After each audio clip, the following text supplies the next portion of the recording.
तो पिछले एपिसोड में जब नंबर 1 का हाओचिन के साथ में फाइट शुरू हो गया था, उसके बाद हाओचिन ने उसे हराने के लिए अपनी पूरी ताकत का यूज करना शुरू कर दिया था, लेकिन अपने काफी कोशिश के बाद भी वो उसे नहीं हरा पा रहा था, जिसकी वजह से आखिर में वो अपने सेक्रीफाइस स्टेट का यूज करना शुरू कर देता है। लेकिन अब इसकी वजह से नंबर 1 भी पूरी तरह से हैरान हो जाता है, क्योंकि ऐसा करने से हाओचिन की जान भी खतरे में आ सकती है। और इसलिए वो हाओचिन से पूछता है कि क्या तुम्हें अपनी जिंदगी के बारे में कोई चिंता नहीं है। लेकिन हम देखते हैं कि इस वक्त हाओचिन इस मैच को जीतने के अलावा किसी दूसरे चीज के बारे में नहीं सोच रहा था, और इसीलिए वो नंबर 1 को हराने के लिए चुयान युआन स्वॉर्ड का भी यूज कर देता है। अब इसके वजह से यहाँ के पूरे ग्राउंड में कोई बहुत ही खतरनाक पावर क्रिएट हो जाती है, जिसे देख यहाँ के सभी लोग पूरी तरह से हैरान हो जाते हैं और फिर कहने लगते हैं कि यह तो बिल्कुल मास्टर सिंजू के जैसा है। लेकिन अब इसके वजह से लिसिन को हाओचिन के बारे में चिंता होने लगती है, क्योंकि इस वक्त हाओचिन पूरे ग्राउंड में कहीं भी नजर नहीं आ रहा था। इसके बाद हम देखते हैं कि नंबर 1 भी हाओचिन का सामना करने के लिए पूरी तरह से रेडी हो जाता है, और इसके बाद वो अपने ड्रैगन को भी बाहर निकाल लेता है। इसके बाद वो अपने ड्रैगन के मदद से यहाँ के बैरियर को तोड़ने की कोशिश करता है, लेकिन हम देखते हैं कि इस बैरियर को तोड़ पाना इतना भी आसान नहीं था, जिसकी वजह से उसे रियलाइज हो जाता है कि इस वक्त हाओचिन की पावर बहुत ही ज्यादा बढ़ चुकी है, क्योंकि नंबर 1 अपने ड्रैगन के पावर का यूज करने के बाद भी इसे नहीं तोड़ पा रहा था।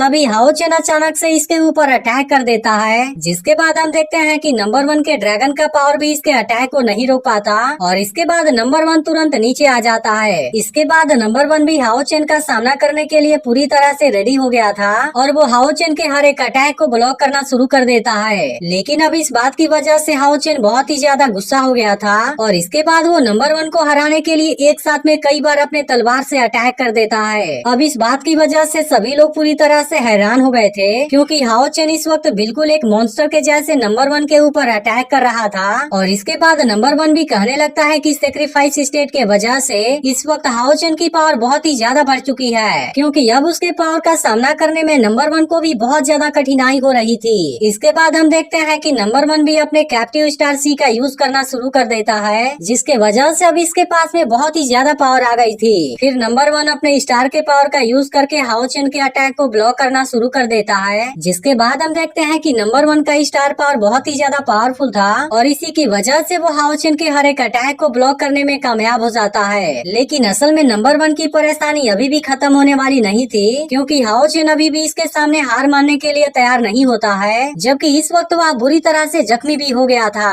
और इसके बाद वो नंबर 1 को हराने के लिए फिर से कोई अटैक करने के लिए रेडी हो जाता है। अब हाओचिन के इस जज्बे को देख नंबर 1 भी पूरी तरह से हैरान हो गया था, क्योंकि हाओचिन इसे हराने के लिए अपने बॉडी के पूरे स्पिरिचुअल पावर को भी यूज करना चाहता है, ताकि इसकी मदद से वो नंबर 1 के ऊपर सबसे ताकतवर अटैक कर सके। इसलिए अब नंबर 1 भी हाओचिन के अटैक का सामना करने के लिए खुद को रेडी कर लेता है, और इससे पूरा उम्मीद होता है कि इस अटैक के बाद यह मैच यहीं पर खत्म हो जाएगा। इसके बाद हाओचिन अपने बचे हुए स्पिरिचुअल पावर का भी यूज कर लेता है, और इसकी मदद से वो नंबर 1 के ऊपर बहुत ही खतरनाक अटैक कर देता है। लेकिन अब हम देखते हैं कि नंबर 1 भी इसके अटैक को रोकने के लिए अपने किसी खतरनाक पावर का यूज कर देता है, और अब इसकी वजह से इन दोनों के पावर के बीच में एक बहुत ही शानदार टक्कर होती है। लेकिन तभी इसी दौरान अचानक से हाओचिन को शायर के बारे में याद आ जाता है, क्योंकि इन दोनों ने आज एक दूसरे से मिलने का प्रॉमिस किया होता है। तभी इसी वक्त अचानक से हाओचिन के स्पिरिचुअल पावर में कोई बदलाव होने लगते हैं, और इसके बाद नंबर 1 हाओचिन के ऊपर अटैक कर देता है।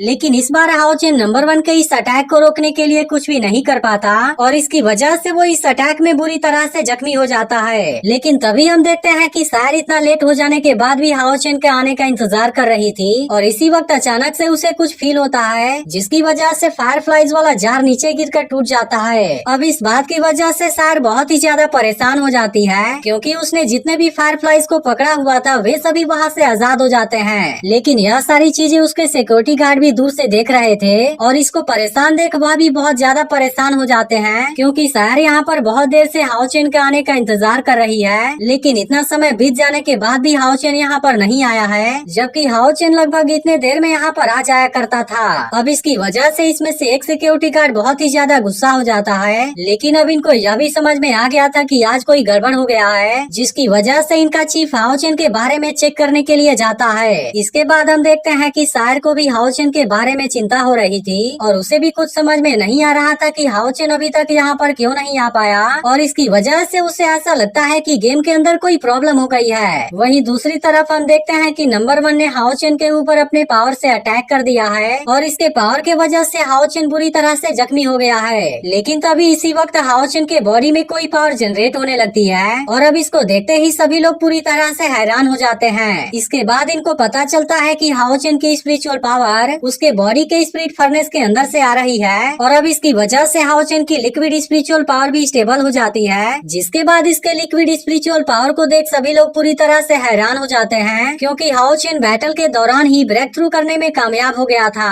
तब इस पर कमांडर कहने लगता है कि यह चीज सेक्रीफाइस स्टेट के दौरान आने वाले स्पिरिचुअल पावर के वजह से हुआ होगा और अब उसकी स्पिरिचुअल पावर पूरी तरह से लिक्विड स्टेट में आ गई है। इसके बाद कमांडर सभी से कहते हैं कि हाओ चेन को बिना किसी परेशानी के प्रमोट होने दो। इसके बाद हाओ चेन की स्पिरिचुअल पावर पूरी तरह से लिक्विफाई हो जाती है और फिर वो वहाँ से नीचे गिरने लगता है। लेकिन तभी यहाँ पर बैठे हुए सभी लोग पूरी तरह से हैरान हो जाते हैं, क्योंकि अब इनको यह भी पता चल गया था कि हाओ चेन के पास में फायर की ब्लेसिंग है, जिसकी वजह से वो वॉरियर होल के इतिहास में लेवल 5 वाला यंगेस्ट वॉरियर बन चुका है। इसके बाद हाओ चेन बेहोश हो जाने की वजह से नीचे गिरने वाला था, लेकिन यह देख ये हुआ तुरंत उसे नीचे गिरने से बचा लेता है। लेकिन इसके इतने खतरनाक जज्बे की वजह से यह हुआ भी पूरी तरह से हैरान था और वो हाओ चेन से कहता है कि तुम्हें इस गेम के लिए खुद को इस पॉइंट तक पुश करने की क्या जरूरत थी। इसके बाद यहाँ के बाकी वॉरियर भी हाओ चेन के बारे में बात करना शुरू कर देते हैं और फिर कहने लगते हैं कि हाओ चेन ने असल में इस मैच को तो ड्रॉ कर दिया था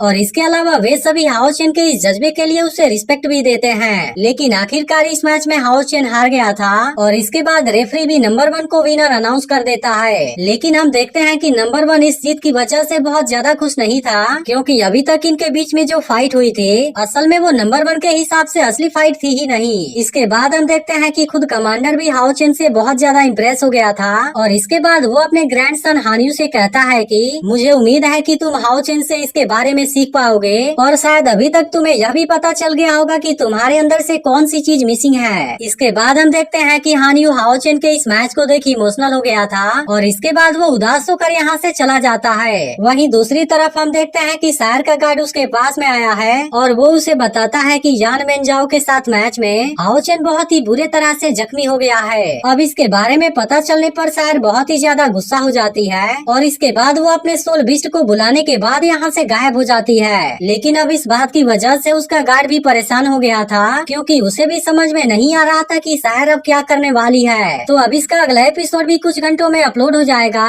लेकिन अगर आपने इसके पिछले एपिसोड को मिस कर दिया हो तो लेफ्ट वाली वीडियो जरूर देख लेना और अगर आपको एक्सप्लेनेशन अच्छी लगी हो तो वीडियो को लाइक भी जरूर कर देना।